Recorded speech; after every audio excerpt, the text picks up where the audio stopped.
let's talk about basic stenciling and how it can add some pizzazz to your designs.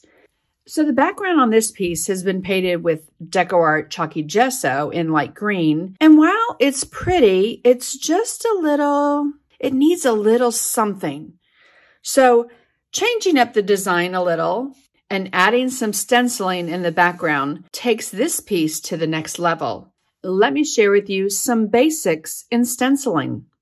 Stenciling can be a little tricky, so let me share with you a couple ways that you can use a stencil brush with paint and also a sponge dauber to add the design to your piece. So I'm using the DecoArt Americana acrylics. Put a little bit of that on our palette. And using a stencil brush, you want to load the brush up, work it into the tips of those bristles. Now this is key. You want to wipe off most of that paint. Now, going to our piece, I'm going to use a soft circular motion,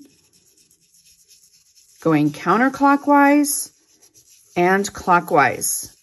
Changing the direction as you stencil will help take care of any paint buildup that you have on the stencil itself. Reloading the brush as needed, wiping off.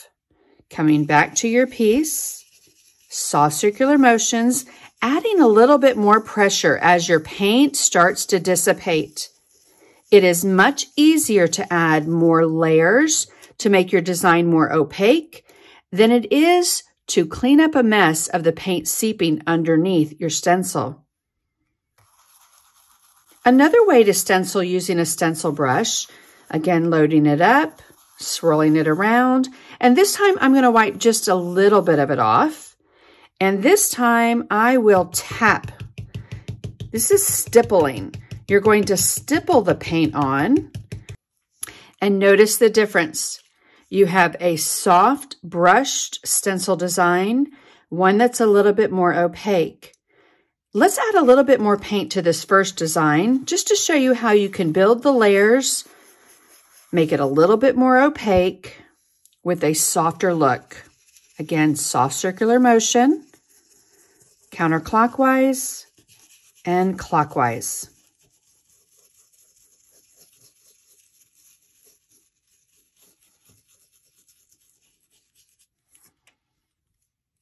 Now, notice how more opaque the paint is. You have a soft circular motion putting that paint on, and the stipple motion is going to give you a little bit more texture to the paint.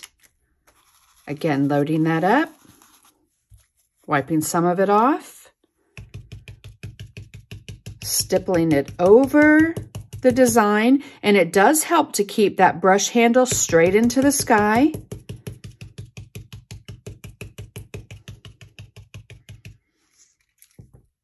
To get a more opaque look. So again, brushed in a soft circular motion, stippled with a stencil brush. Now let's move on to the sponge dauber. So using the sponge dauber, I'm going to load it the same way, pounce that paint right into the top of that sponge. Work it in. And then you do want to pounce off the excess. Notice how I pulled that paint away from the puddle to work in just a little bit, and then I can add more as needed. That's going to help you control how much paint you put on the sponge. Again, you want to make sure that you have it nice and covered. Tap it off on the paper towel just to get rid of the excess. Coming over to the stencil, tapping it in place. Again, the handle of this sponge dauber is straight up and down.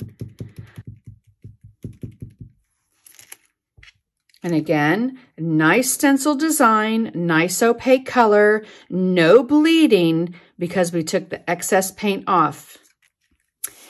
And there we have it.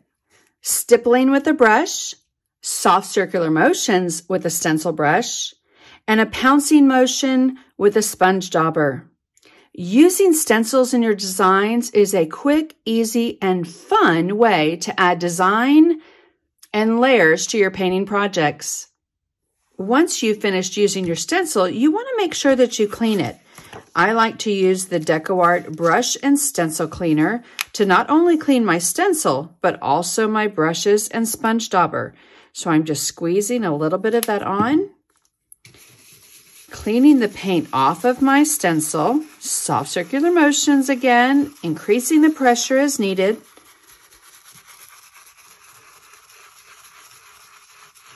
I'll finish washing my brush in my water basin, and then just wipe it clean with a paper towel, nice and dry, so that it's ready for the next time we want to use it.